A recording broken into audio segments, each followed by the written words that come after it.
Baiklah, pertama saya ucapkan terima kasih kepada kawan-kawan nih yang sudah siap hadir pada siang hari ini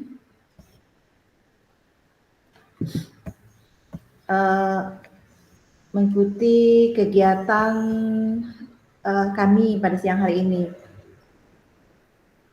Apakah sudah bisa kita mulai kegiatan hari ini, Bapak Ibu?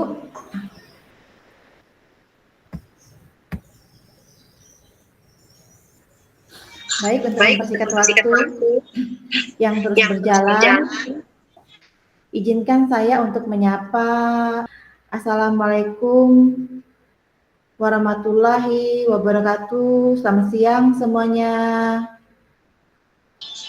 Siang Bu. Waalaikumsalam warahmatullahi wabarakatuh. Apa kabar? Apa kabar Bapak Ibu pada siang hari ini? Baik Bu. Terima kasih yang sudah mengantuk, yang tadinya ketiduran katanya. Saya ucapkan terima kasih ya sudah hadir pada room kami pada siang hari ini. Saya ucapkan juga terima kasih kepada Bapak Ibu semuanya yang sudah berkenan hadir pada ruang room kami ini dalam bentuk daring pada kegiatan diseminasi budaya positif, yang mana kegiatan ini adalah salah satu pemenuhan tugas kami, yaitu aksi nyata sebagai calon-calon guru penggerak. Nah, sebelum kami akan memaparkan materi ini, kami memperkenalkan diri dulu ya, saya sebagai moderatornya. Bapak Ibu, pada kesempatan yang baik ini, saya sebagai moderator dengan Bu Tipah khususnya akan menyampaikan materi yaitu yang terkait dengan disiplin positif. Sekali lagi, salam bahagia untuk Bapak Ibu guru hebat semuanya yang telah bergabung pada room hari ini. Kami harap marilah kita belajar bersama untuk berkolaborasi, saling mendukung, dan mewujudkan budaya positif yang sesuai dengan tema kita pada hari ini. Sebelum memulai kegiatan ini, izinkan saya untuk membaca pantun. Oke, boleh Bu Tipah ini kan pantunnya Bu Tipah. Di taman bunga tumbuh berwarna. Cakep. Oke, harumnya semerbak sepanjang masa. Semoga kegiatan hari ini bermakna. Kita ikuti diseminasi ini dengan hati bahagia. Mantap. Oke. Berlayar perahu di tengah samudra. Cakep. Ya. Angin berhembus membawa ceria. Sebelum kita mulai, marilah kita awali dengan Cakep. Baiklah Bapak Ibu, seperti biasa sebelum kita memulai kegiatan, marilah kita berdoa ya agar kegiatan kita ini berjalan dengan sukses. Kepada Bu Tipah, silakan Bu Tipah pimpin doanya. Oke, terima kasih atas kesempatannya. Nah, seperti biasa, sebelum kita memulai kegiatan, kita awali dengan doa. Mari kita berdoa bersama-sama menurut agama dan kepercayaan kita masing-masing. Berdoa mulai.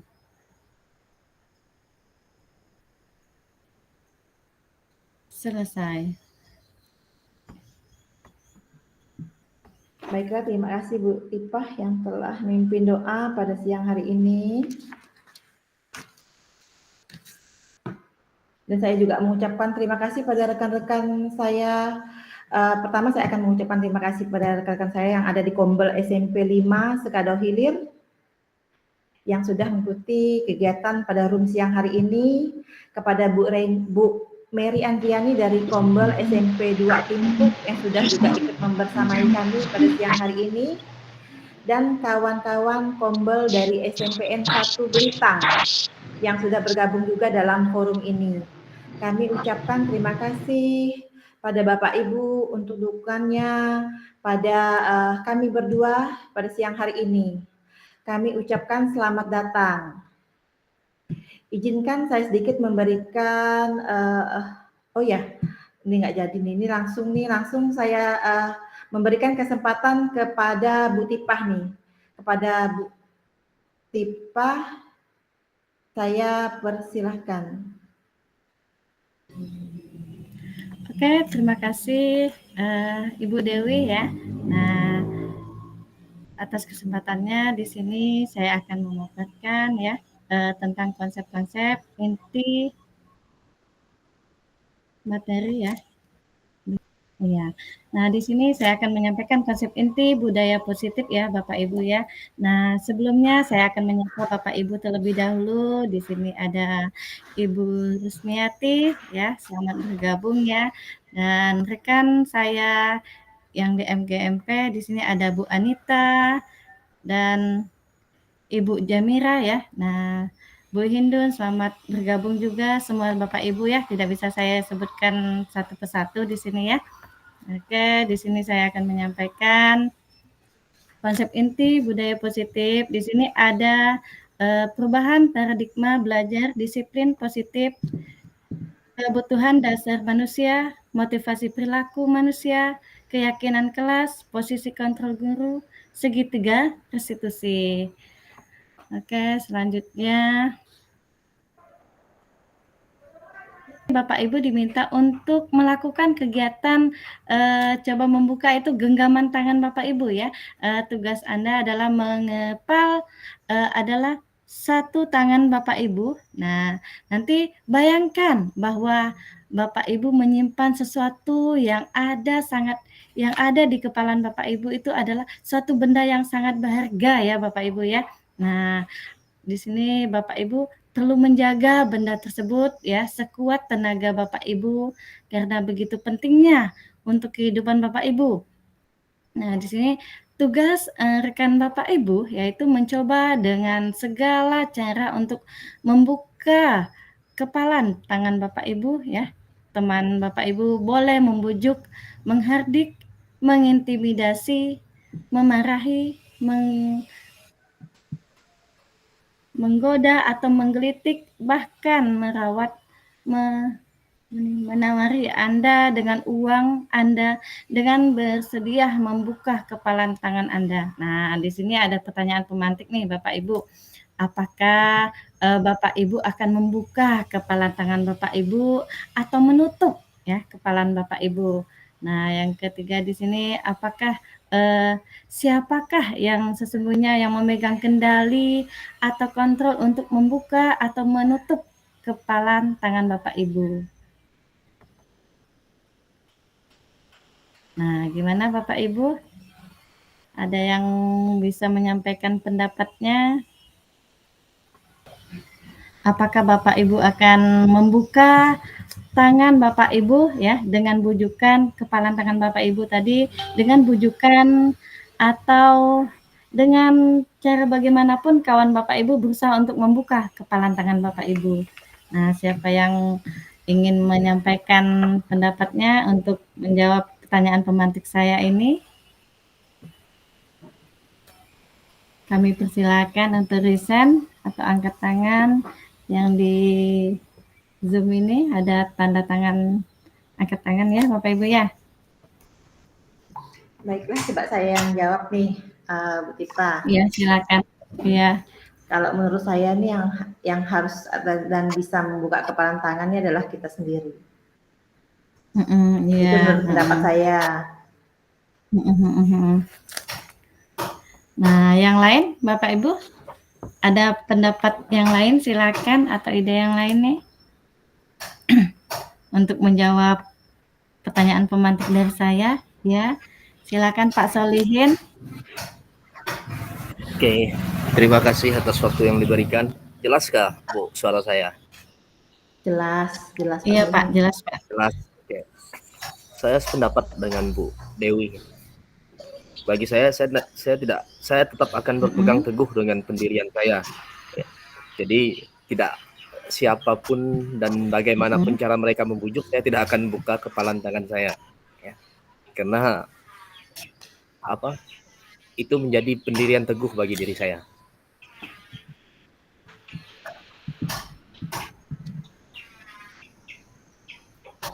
Oke, Iya. itu aja Ibu. Terima kasih. Oke. Iya, Pak Solihin, terima kasih ya Bapak. Ya, ada yang lain? Ya, benar kata Pak Solihin ya. Nah, untuk di sini membuka kepalan tangan kita yang kita kepal, yang sesuatu yang berharga kita genggam ya Bapak Ibu ya di tangan kita, hanya kita yang bisa membukanya. Apakah meskipun ada bujukan dari teman kita, bagaimana caranya mereka untuk membuka, tapi kitalah yang menentukan apakah tangan kita itu kita buka apa enggak. Karena setiap orang memiliki kendali penuh ya atas keputusan dan tindakan mereka sendiri ya Bapak Ibu ya. Nah, meskipun ada tekanan atau bujukan atau godaan dari luar, pada akhirnya pilihan untuk membuka atau menutup kepalan tangan ada di tangan kita sendiri, bukan di tangan orang lain. Wah, meskipun ada bujukan ya Bapak Ibu ya, ini menunjukkan bahwa pentingnya hak pribadi dan kekuatan untuk menjaga apa yang kita anggap itu sangat berharga untuk kita ya Bapak ya. Nah, selanjutnya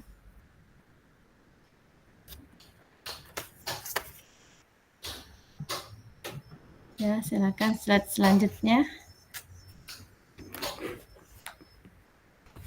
Ya, nah di sini ada miskonsepsi ya tentang teori kontrol yang dari Dr. William ya. Nah, di guru mengontrol murid ya. Nah, ilusi bahwa semua penguatan, kritik dan membuat rasa bersalah mampu menguatkan karakter.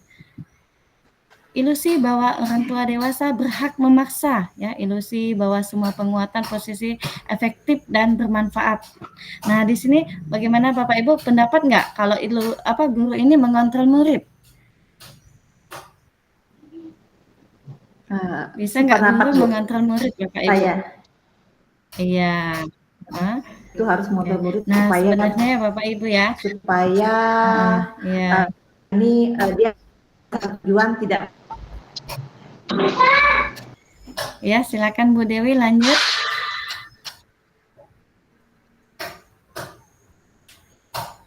Bu Dewi. Oke. Ya. Nah, di sini kita melihat ya. Udah ya, Bu ya. Ya, di sini kita melihat ilusi makasih Bu Dewi. Ilusi guru mengontrol murid ya. Kebanyakan ya yang berpikir bahwa guru sepenuhnya mengontrol murid di kelas, namun kenyataannya ya murid memiliki kontrol atas tindakan dan pilihan mereka sendiri. Nah, misalnya meskipun guru memberikan perintah, murid tetap bisa memilih untuk mendengarkan atau tidak ya. Jadi yang sebenarnya guru lakukan adalah membimbing dan memberikan arahan, bukan mengontrol ya Bapak Ibu ya. Nah, di sini bahwa sesungguhnya kita sebagai guru tidak bisa mengontrol murid ya Bapak Ibu, kecuali hanya muridlah yang bisa mengontrol dirinya sendiri. Nah, ilusi bahwa orang dewasa berhak memaksa ya. Berhak memaksa ya Bapak Ibu. Ini gimana nih Bapak Ibu? Apakah orang dewasa ini berhak memaksa?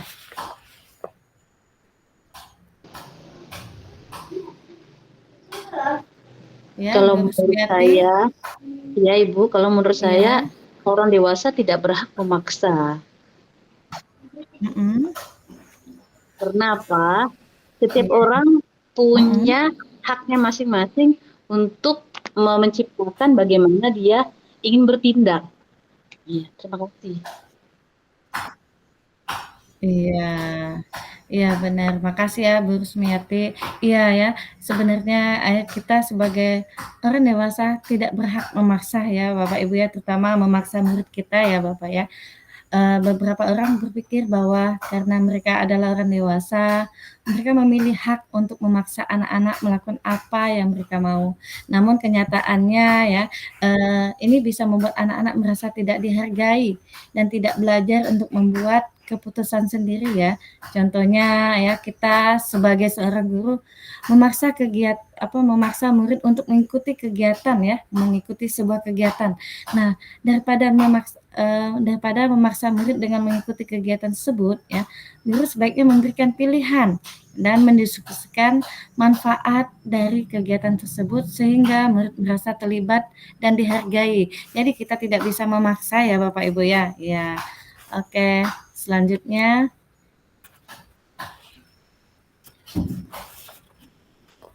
nah, di sini penjelasan penegasan dari teori kontrol yang tadi ya Bapak Ibu ya. Nah, psikiater dan pendidik Dr. William Glasser dalam kontrol teori yang kemudian hari berkembang dan dinamakan choice theory meneruskan beberapa miskonsepsi tentang makna kontrol ya Bapak Ibu. Di sini ilusi guru mengontrol murid ya. Pada dasarnya kita tidak dapat memaksa murid untuk berbuat sesuatu jikalau murid tersebut memilih untuk tidak melakukannya. Nah, ilusi bahwa semua penguatan positif efektif dan bermanfaat, bahwa penguatan positif atau bujukan adalah bentuk-bentuk kontrol dalam jangka waktu tertentu, kemungkinan murid tersebut akan menyadarinya dan mencoba untuk menolak bujukan kita, atau bisa jadi murid tersebut menjadi tergantung pada sang guru. Nah, ilusi bahwa kritik dan membuat orang merasa bersalah dapat menguatkan karakter ya. Nah, di sini menggunakan kritik dan rasa bersalah untuk mengontrol murid menuju pada identitas yang gagal ya Bapak Ibu ya. Mereka belajar untuk merasa buruk tentang diri mereka. Ilusi bahwa orang dewasa memiliki hak untuk memaksa. Nah, di sini banyak orang dewasa yang percaya bahwa mereka memiliki tanggung jawab untuk membuat murid-muridnya berbuat hal-hal yang tertentu. Apapun yang dilakukan dapat diterima selama ada sebuah kemajuan berdasarkan sebuah pengukuran kinerja. Nah, seperti itu ya Bapak Ibu ya. Sudah diluruskan oleh Bapak Dr. William Glasser tentang miskonsepsi tentang makna kontrol ya Bapak Ibu ya. Nah, selanjutnya, di sini kita melihat ya di tampilan mengubah paradigma stimulus respon ke pendekatan teori kontrol. Ya Bapak Ibu ya, di sini ada perbedaan stimulus respon dengan teori kontrol. Nah, di sini saya mengambil hanya satu bagian saja, yaitu perilaku buruk dilihat sebagai kesalahan, yang bagian yang keempat ya Bapak Ibu ya. Nah, stimulus respon yang menyatakan perilaku buruk dilihat sebagai kesalahan. Kadang di saat kita sedang menjelaskan pelajaran ya, ada aja seorang murid berbicara dengan teman sebangkunya. Tentunya hal tersebut dapat mengganggu kita saat menjelaskan ya. Kita langsung menegur siswa tersebut. Mungkin kadang kita bisa memarahin anak tersebut ya Bapak Ibu ya. Tapi di sini sedangkan teori kontrol menyatakan bahwa semua perilaku memiliki tujuan ya Bapak Ibu ya. Nah, tentunya kita harus menyadari bahwa perilaku berbicara dengan teman sebangkunya bukan sekedar mengganggu, tetapi mungkin mempunyai tujuan untuk bertanya karena kebingungan dengan materi pelajaran yang dijelaskan. Mungkin juga bisa disebabkan oleh metode kita yang membosankan ya. Jadi kita tidak bisa langsung memvonis anak-anak ini memarahin anak-anak jika melakukan kesalahan ya Bapak Ibu ya. Nah, mungkin itu siswa tersebut memiliki tujuan tertentu. Nah, di sini yang telah saya paparkan contoh dari stimulus respon dan teori kontrol ya Bapak Ibu ya. Nah, kadang kita mengecap anak-anak ini, oh ya, dia nakal, dia bandel, ya, tidak mengerjakan tugas, sudah berkali-kali. Tapi mungkin di balik itu ya, di pemahaman teori kontrol memiliki tujuan. Mungkin anak-anak ini ada masalah, atau kita bisa melihat latar belakang anak tersebut ya Bapak Ibu ya. Selanjutnya,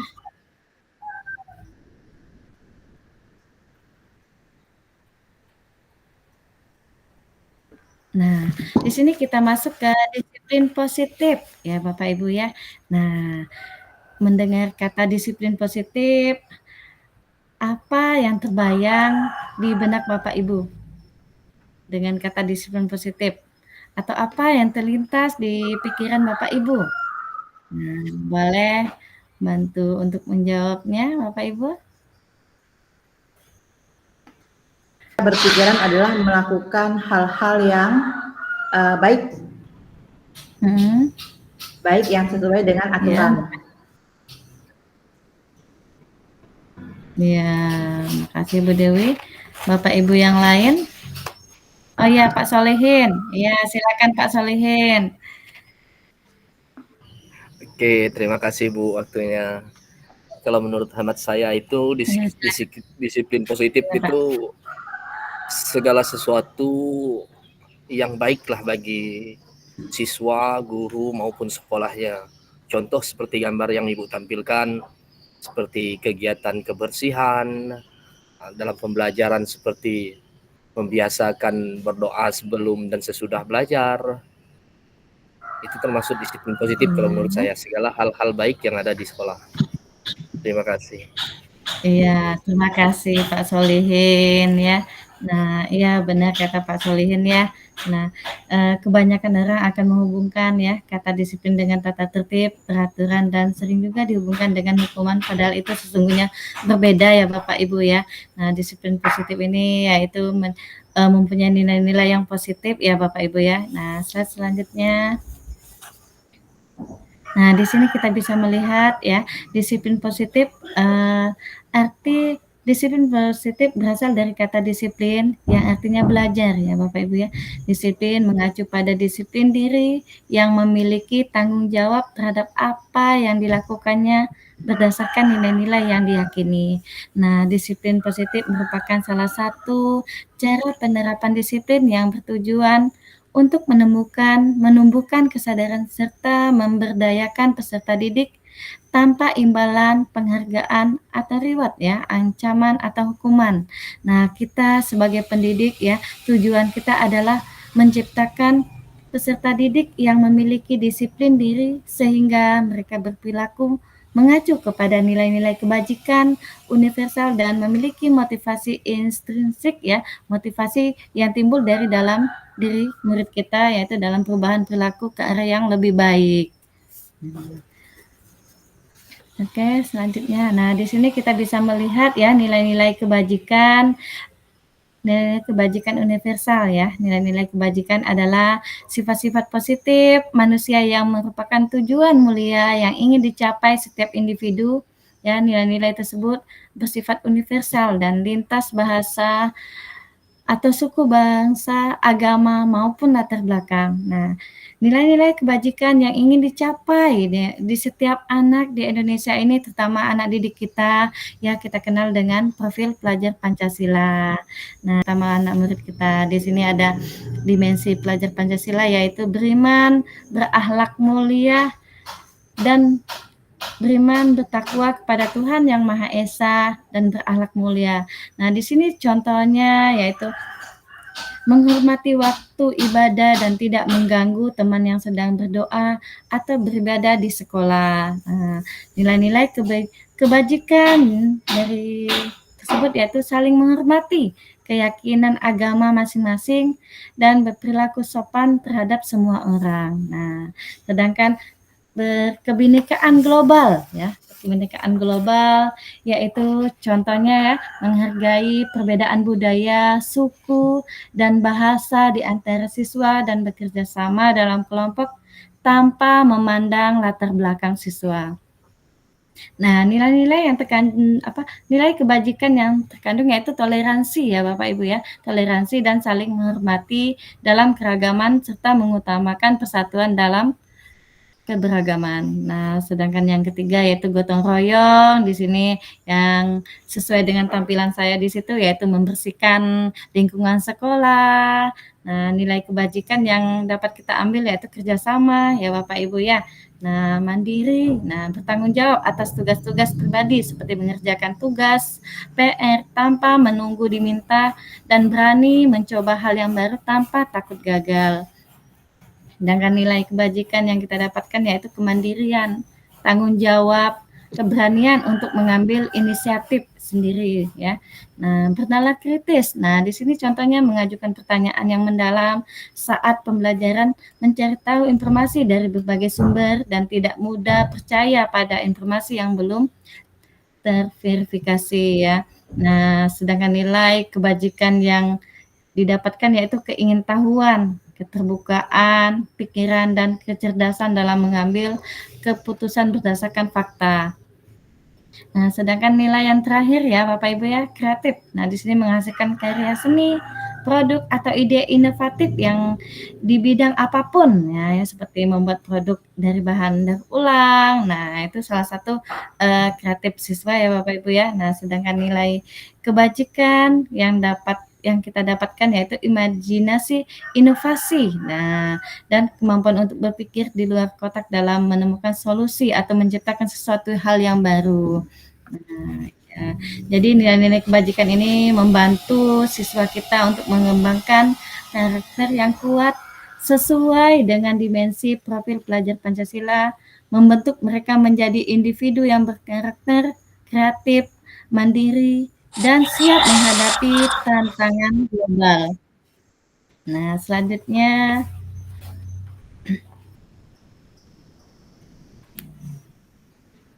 slide selanjutnya Pak Mahtalan. Ya, standar pendidikan nasional menyatakan bahwa dalam rangka menciptakan lingkungan yang positif, maka setiap warga sekolah dan pemangku kepentingan perlu saling mendukung, menghayati, dan menerapkan nilai-nilai kebajikan yang telah disepakati bersama.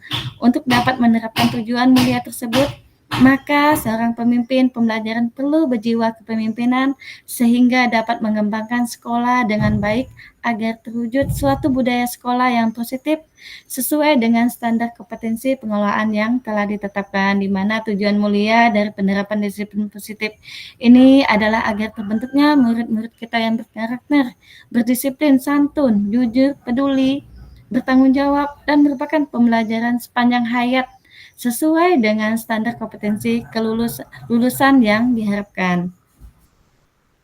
Oke, selanjutnya. Nah, kebutuhan dasar manusia ya. Di sini kita sudah masuk ke kebutuhan dasar manusia. Tentunya kita sebagai manusia memiliki kebutuhan ya Bapak Ibu ya. Nah, di sini Bapak Ibu, apa sih yang menjadi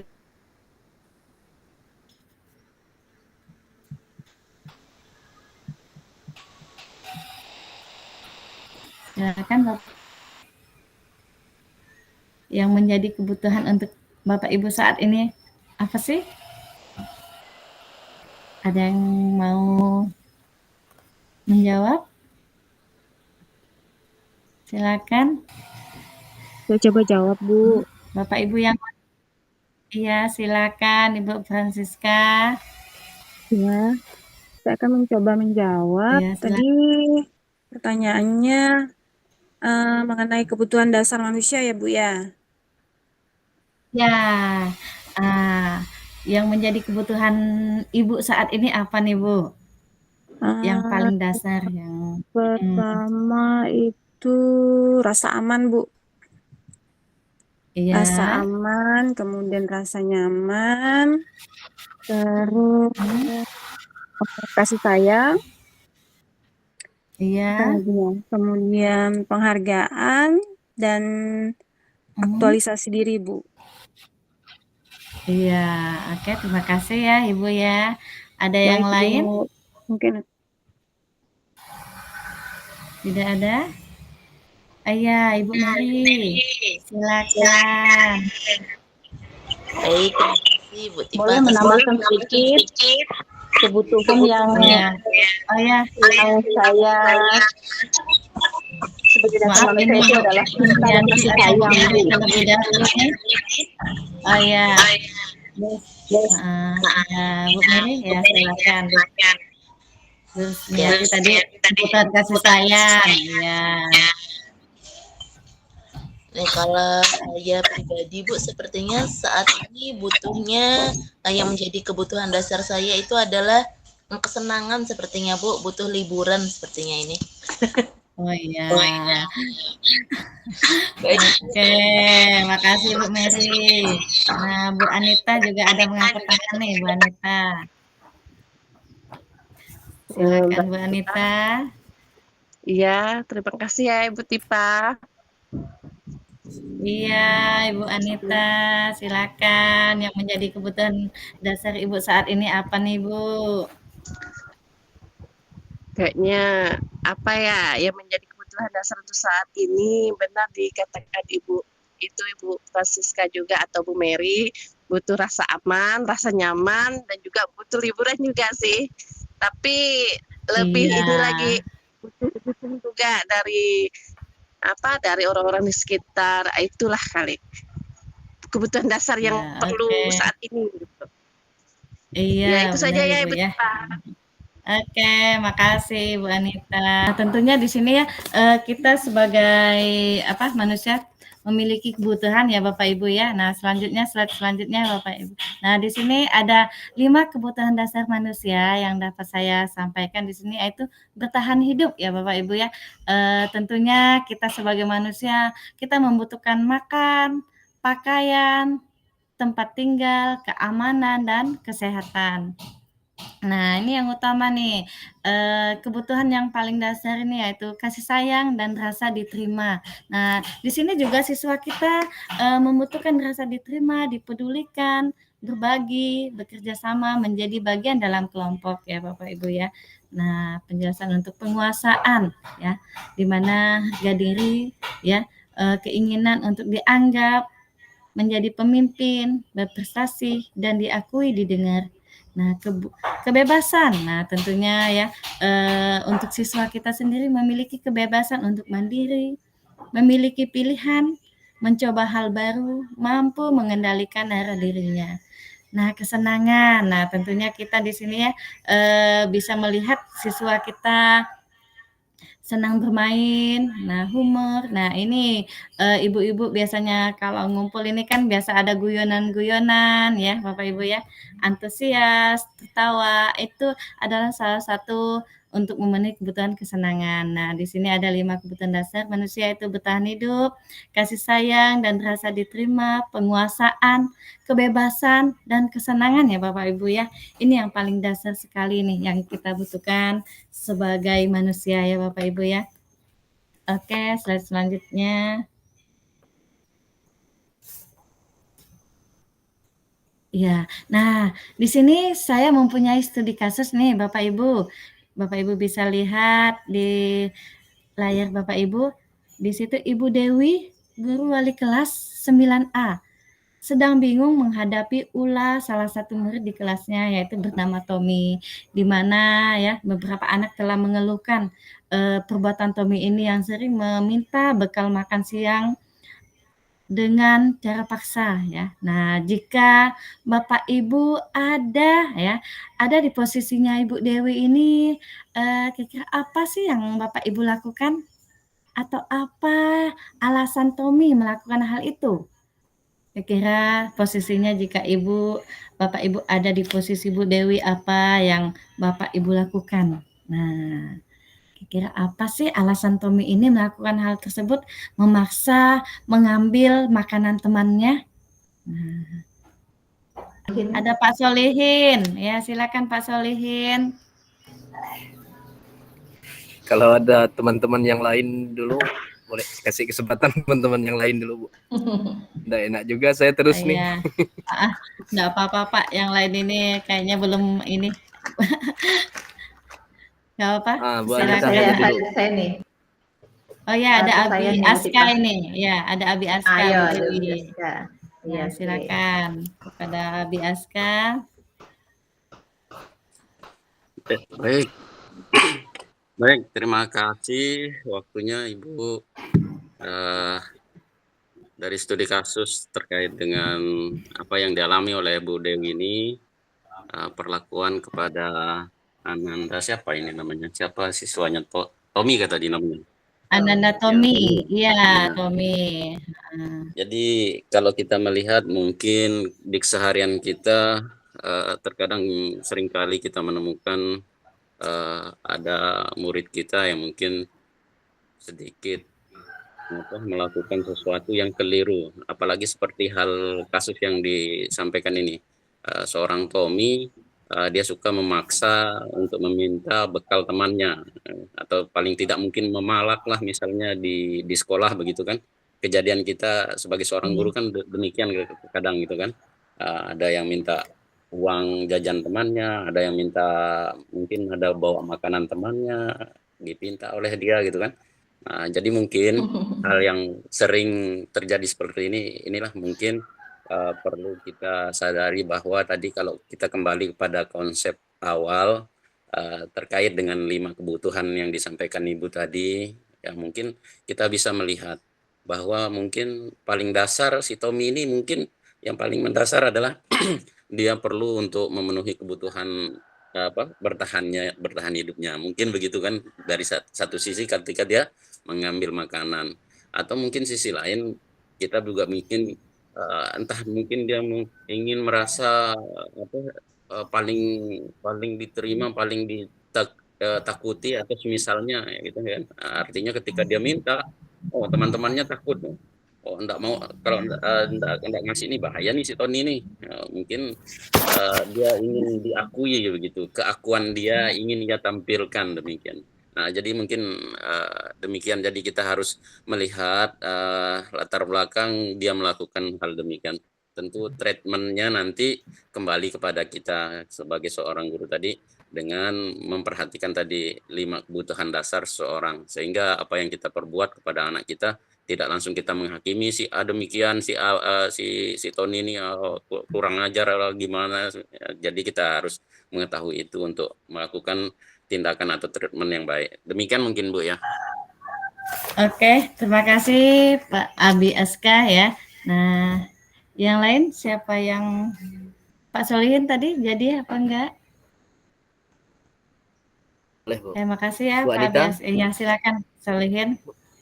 Oke, mungkin Bu Anita sudah dari menurunkan tangan. Nah, ya, udah. silakan Pak.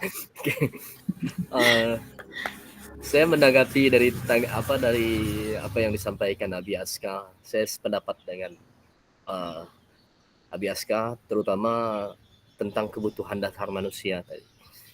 Ibarat bahasa, apabila kita kekurangan makan dan sebagainya, pasti kita berusaha bagaimana cara untuk mencarinya.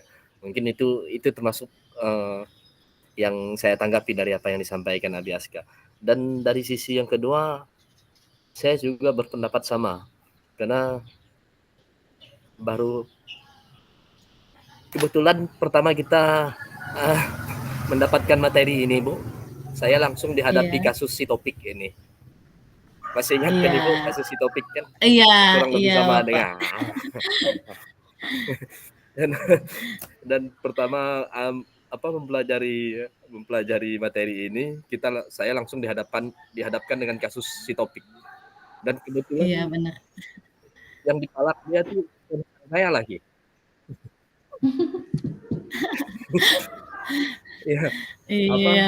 Gimana ya? Jadi pemikiran saya memang tadi karena merasa dia lebih tinggi tingkatannya dari adik kelasnya tadi, ya bisa jadi dia pengen menjadi penguasa seperti itu Bu, kalau menurut saya ya, menjadi penguasa biar dipandang teman-temannya, biar ditakuti teman-temannya. Nah, itu menurut saya. Tapi di balik dari kejadian kemarin ini saya juga jadi bingung, mereka berdua sekarang jadi berkawan, malahan Bu. Topik dengan Kaga nih malahan berkawan sekarang. Setelah dipanggil wali kelasnya kemarin kan, mereka malah jadi berkawan. Dan benar sekali, jadi kita tidak bisa ketika anak melakukan kesalahan, anak melakukan melanggar tata tertib, tidak bisa kita langsung vonis secara langsung bahwa anak ini langsung bersalah. Dengan pembelajaran segitiga restitusi ini menjadi pengalaman saya berbagi juga dengan Bapak Ibu sekalian untuk menyelesaikan kasus-kasus yang ada di sekolah kita. Karena zaman ini kita memang ditantang bukan hanya sekedar mengajar, tapi kita juga harus menuntun dan membimbing mereka ke arah yang benar. Seperti itu kalau menurut saya. Terima kasih. Iya, makasih Pak Solehin ya. Nah, benar kata Pak Solehin dan Pak Abi Aska ya. Nah, jadi kalau jika ada siswa yang bermasalah, kita tidak bisa memvonis ya. Mungkin ada kebutuhan dasar yang akan dipenuhi siswa kita. Nah, di sini kita melihat dari kasus studi kasus Ibu Dewi ya terhadap Tommy. Nah, di sini mungkin Tommy mempunyai beberapa alasan yang sudah diungkapkan oleh Pak Solihin dan Abi Aska. Nah, slide berikutnya bisa kita lihat di sini kemungkinan alasan yang pertama si Tommy yaitu karena ia lapar dan orang tuanya tidak membawakan bekal makanan siang, maka kebutuhan dasar yang sedang berusaha dipenuhi yaitu kebutuhan bertahan hidup yang diungkapkan oleh Pak Abi Aska dan Pak Solihin tadi ya. Nah, untuk alasan kedua ya, si Tommy ini mungkin punya alasan juga yang lain ya Bapak Ibu ya.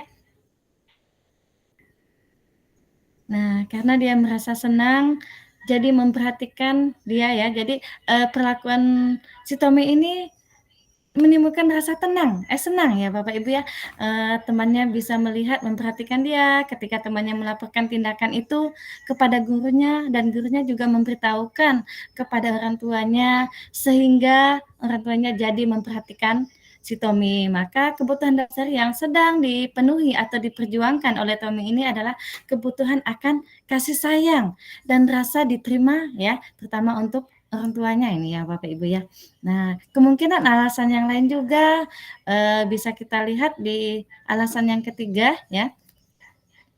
Nah, di sini mungkin ya karena temannya jadi takut ya dengan dia dan menuruti keinginannya, maka sebetulnya Tommy sedang berusaha memenuhi kebutuhan dasarnya ya akan kekuasaan atau penguasa. Ini yang telah diungkapkan oleh Pak Solihin tadi ya.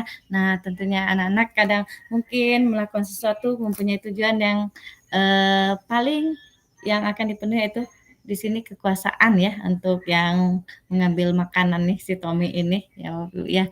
Nah, mungkin Tommy juga mempunyai alasan yang lain nih Bapak Ibu.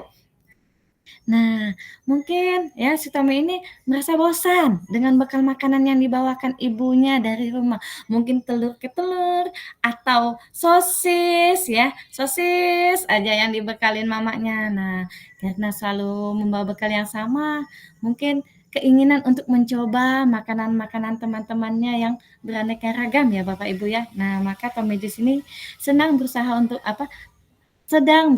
memenuhi kebutuhannya akan kebebasan ya Bapak Ibu ya. Nah, mungkin juga alasan si Tommy yaitu karena iseng. Nah, karena iseng-iseng nih Bapak Ibu ya, menikmati ekspresi wajah teman-temannya yang diambil makanan itu kan jadi menurut dia si Tommy ini ekspresi temannya itu lucu. Nah, maka berarti Tommy ini sedang berusaha untuk memenuhi kebutuhannya yaitu kesenangan, hanya tujuan memenuhi kesenangan si Tommy aja. Nah, di situ ada 5 alasan ya Bapak Ibu ya. Jadi kita tidak bisa memvonis siswa kita jika melakukan kesalahan, perlu kita tanyakan apa sih kebutuhan yang menjadi kebutuhan yang belum dipenuhi oleh siswa kita ya Bapak Ibu ya. Tidak usah kita langsung memvonis anak-anak kita. Oh ya begini begitu ya Bapak Ibu ya. Nah, untuk materi selanjutnya ya, kebutuhan dasar manusia merupakan suatu hal yang kita lakukan untuk mendapatkan apa yang kita inginkan. Seluruh tindakan yang kita lakukan memiliki tujuan. Semua usaha terbaik yang kita lakukan agar kebutuhan dasar kita terpenuhi dengan baik ya Bapak Ibu ya. Oke, nah di sini ada motivasi perilaku manusia. Nah ya Bapak Ibu ya. Nah setiap perilaku pasti ada yang memotivasi ya Bapak Ibu ya. Nah silakan selanjutnya di sini ada 3 motivasi perilaku manusia ya Bapak Ibu ya. Yang pertama ya, untuk menghindari ketidaknyamanan atau hukuman ya Bapak Ibu ya. Nah, maka contohnya ada seorang siswa kita datang tepat waktu ya Bapak Ibu ya ke sekolah setiap hari karena tidak ingin mendapatkan hukuman dari guru. Nah, maka siswa tersebut tahu jika terlambat ia akan mendapatkan teguran dan mungkin dihukum ya untuk membersihkan kelas atau menyapu halaman. Nah, jadi ini salah satu ya siswa tersebut akan termotivasi untuk datang tepat waktu agar terhindar dari ketidaknyamanan tersebut. Nah, ini salah satu motivasi dari luar ya Bapak Ibu ya, yaitu motivasi eksternal ya Bapak Ibu ya. Nah, untuk yang kedua, untuk mendapatkan imbalan atau penghargaan ya Bapak Ibu ya. Nah, kadang siswa kita ya rajin belajar dan selalu mengerjakan tugas karena ingin mendapatkan hadiah ya yang biasa dijanjikan orang tua ya Bapak Ibu ya. Karena mereka berjanji akan memberikan hadiah jika siswanya mendapatkan nilai bagus, maka akan diberikan sebuah hadiah oleh guru atau orang tua, maka termotivasi untuk belajar lebih keras, datang ke sekolah dengan tepat waktu ya, dari keinginan untuk mendapatkan hadiah tersebut ya Bapak Ibu ya. Nah, di situ tuh adalah kebutuhan motivasi eksternal ya, itu motivasi dari luar yang didapatkan oleh siswa tersebut. Nah, untuk menjadi orang yang mereka inginkan. Nah, untuk menjadi orang yang mereka inginkan dan menghargai diri sendiri dengan nilai-nilai yang mereka percaya. Nah, di sini salah satu contohnya ya Bapak Ibu ya, usaha jujur dan tidak mencontek saat ujian karena ia percaya kejujuran adalah nilai yang penting. Dia ingin menjadi orang yang jujur dan merasa bangga pada dirinya sendiri ketika berhasil mempertahankan nilai-nilai tersebut. Maka motivasi ini berasal dari keinginan untuk menjadi orang yang baik dan menghargai prinsip-prinsip yang dia yakini. Nah, ini yang disarankan untuk saat ini ya Bapak Ibu ya, kita memunculkan motivasi internal, tujuan positif, disiplin positif yang kita pelajari hari ini ya Bapak Ibu ya. Kita berusaha untuk menimbulkan motivasi dari dalam diri siswa bahwa belajar itu adalah hal yang penting untuk dirinya, bukan karena nilai atau melakukan sesuatu karena hukuman atau karena imbalan ya Bapak Ibu ya. Oke. Nah, di sini ada perbedaan antara hukuman dan konsekuensi ya Bapak Ibu ya. Nah, menurut Bapak Ibu ada apa perbedaannya atau sama ya Bapak Ibu ya? Hukum dan konsekuensi. Bagaimana Bapak Ibu? Ada yang bisa membantu menjawab pertanyaan pematik dari saya ini? Apakah ada perbedaan antara hukuman dan konsekuensi yang biasa kita lakukan di sekolah itu Bapak Ibu? Kadang siswa datang terlambat kita kasih hukuman. Nah, seperti membersihkan WC. Iya, Bu Indonesia. Silakan Ibu Indonesia untuk membantu menjawab. Baiklah Bu, saya mencoba menjawab pertanyaan dari Bu Tipa nih, perbedaan antara hukuman Iya. dan konsekuensi. Menurut saya perbedaannya adalah kalau hukuman itu dia hanya satu arah dari seorang guru saja, jadi murid tidak tahu apa yang akan terjadi. Sedangkan kalau konsekuensi biasanya itu dari kesepakatan atau ditanya dulu gitu, konsekuensinya apa gitu terhadap murid. Walaupun itu tetap di bawah kontrol guru, tapi murid tetap dilibatkan lah setidaknya gitu untuk konsekuensi. Demikian Bu, terima kasih. Oke, terima kasih Ibu Indonesia atas jawabannya ya. Nah, di sini kita akan, oh ya Ibu Francisca, kami persilakan. Baik, saya akan mencoba menjawab mengenai perbedaan antara hukuman dan konsekuensi. Kalau menurut saya, hukuman itu berupa sanksi yang diterima oleh peserta didik sebagai akibat dari perbuatan yang melanggar hukum atau aturan yang berlaku. Sedangkan konsekuensi itu merujuk pada mengenai akibat yang ditimbulkan dari tindakan yang dilakukan oleh peserta didik. Jadi di sini perbedaan antara hukuman dan konsekuensi itu adalah merupakan tujuan atau mungkin ada efek yang ingin dicapai. Saya rasa itu, Bu. Oke, makasih Ibu Francisca. Iya, benar kata Bu Francisca ya. Nah, selanjutnya di sini kita bisa melihat ya perbedaan hukuman dan konsekuensi ya. Nah, yang di sini ada hukuman yaitu hukuman ini tidak berencana ya Bapak Ibu ya. Tiba-tiba kita memberikan hukuman kepada siswa seperti siswa terlambat, oh ya ini harus membersihkan WC. Jadi ini itu disebut hukuman ya Bapak Ibu ya. Nah, sedangkan konsekuensi contohnya siswa mencoret dinding. Nah, siswa itu tahu apa sih konsekuensinya dari perbuatan beliau. Tentunya siswa tersebut akan berusaha untuk menghilangkan coretan yang ada di dinding. Nah, di sini ada restitusi ya, proses menciptakan kondisi bagi murid untuk memperbaiki kesalahan. Nah, ini materi yang akan kita bahas untuk berikutnya nanti ya Bapak Ibu ya. Oke, sini ya kita melihat pemahaman kita ya. Mencatat 100 kali di dalam buku kalimat, saya tidak akan terlambat lagi karena terlambat ke sekolah. Hukuman atau konsekuensi nih Bapak Ibu? Konsekuensi. Iya, yang lain? Ya, makasih Pak Solihin. Oke, Pak Solihin menjawab itu konsekuensi. Untuk pertanyaan yang kedua, lari mengelilingi lapangan basket 2 kali karena terlambat hadir di sekolah. Nah, ini hukuman atau konsekuensi nih? Hukuman Bu Tipa. Hukuman. Ya. Nah, yang ketiga, murid diminta untuk push up 15 kali karena tidak menggunakan masker ke sekolah. Ini hukuman atau konsekuensi? Sama hukuman juga. Ya, Bu Anita. Hukuman ya Bu Anita ya. Ya, menggantikan kertas tugas teman yang telah dicoret-coret. Nah, ini hukuman atau konsekuensi nih? Itu konsekuensi. Ya. Konsekuensi. Oke.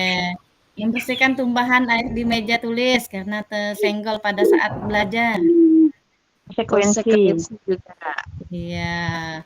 Murid disuruh untuk tidak mengenakan sepatu seharian di sekolah karena tidak mengenakan sepatu hitam.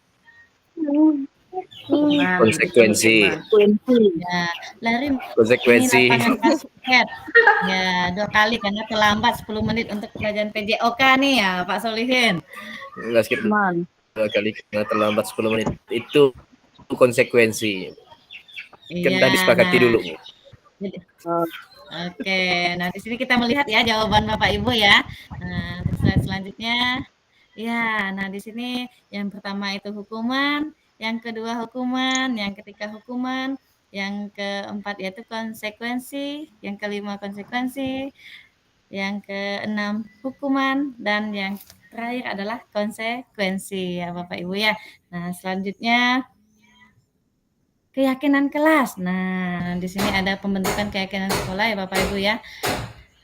Nah, ini ada contoh keyakinan kelas ya Bapak Ibu ya. Nah, bagaimana kita membentuk keyakinan sekolah? Di sini kita menyepakati bersama siswa ya Bapak Ibu ya, bukan kita yang membuatkan, tapi siswalah yang mengajukan pertanyaan atau membuat kesepakatan apa sih yang akan disepakati siswa sehingga nilai-nilai kesepakatan tersebut dapat dijalani menjadi keyakinan sekolah atau kelas ya Bapak Ibu ya. Di sini kita menggunakan kalimat-kalimat positif seperti jangan ribut.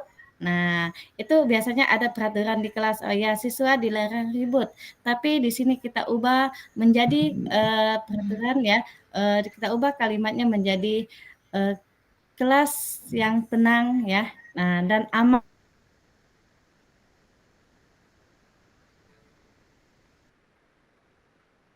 Yang bisa kita terapkan menggunakan kalimat-kalimat yang positif ya Bapak Ibu ya.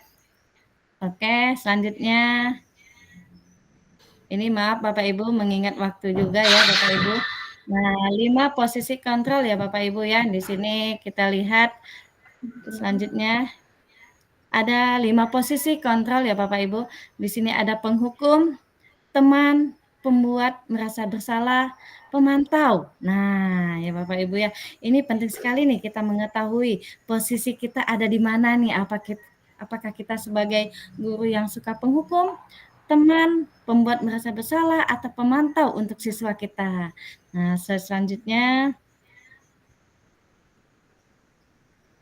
oke, selanjutnya aja.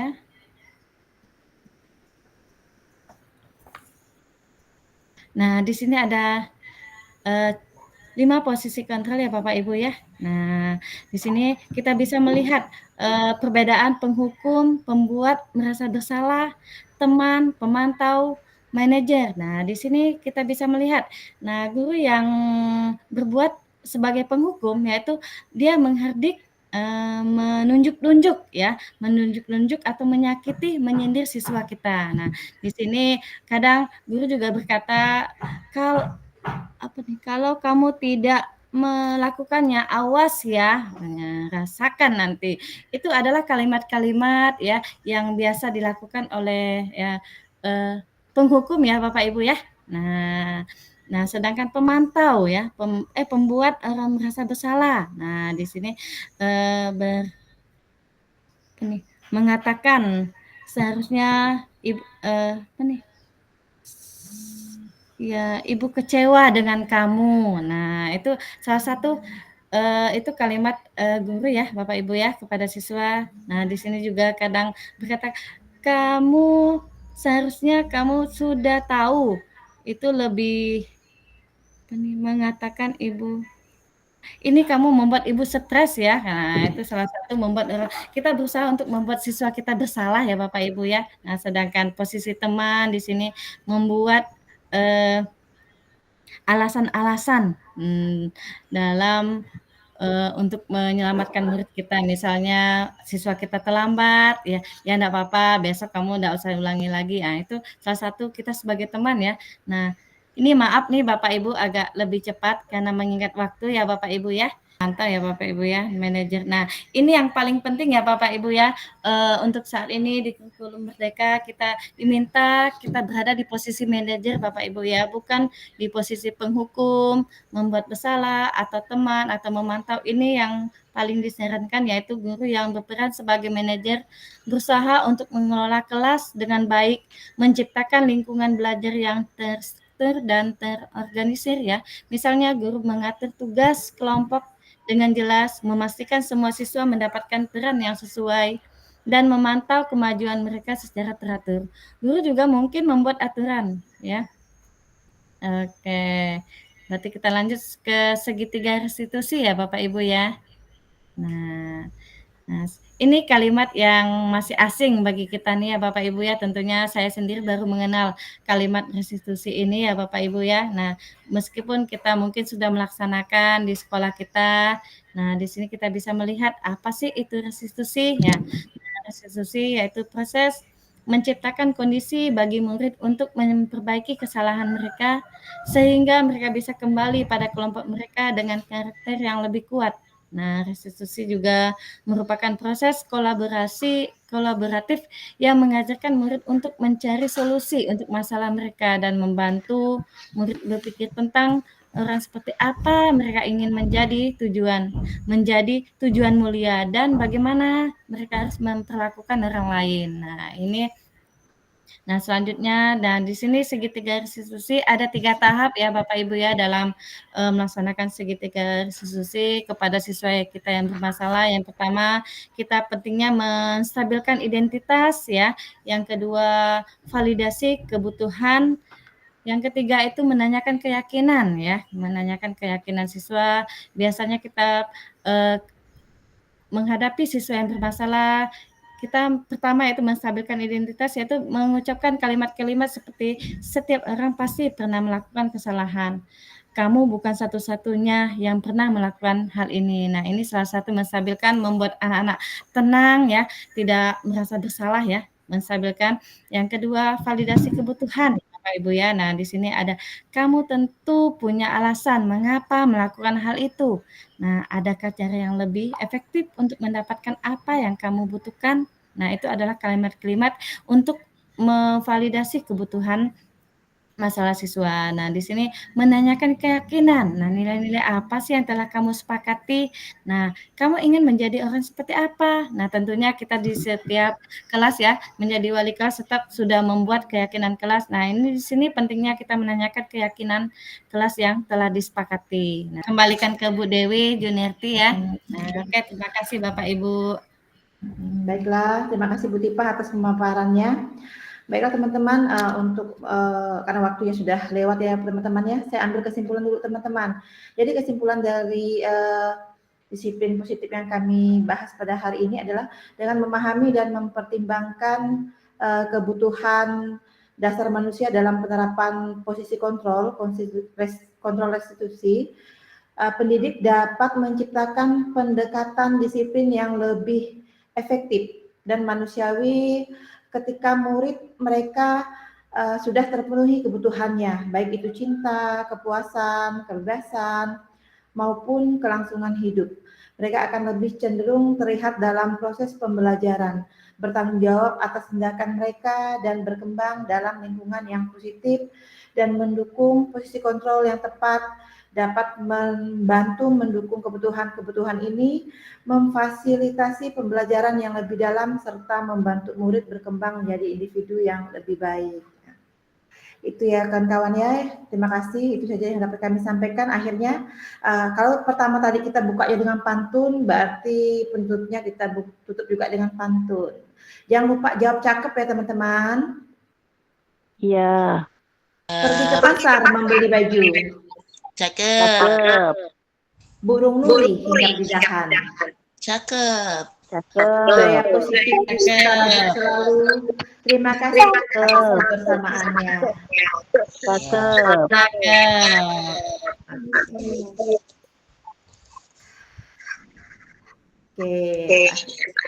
Terima kasih.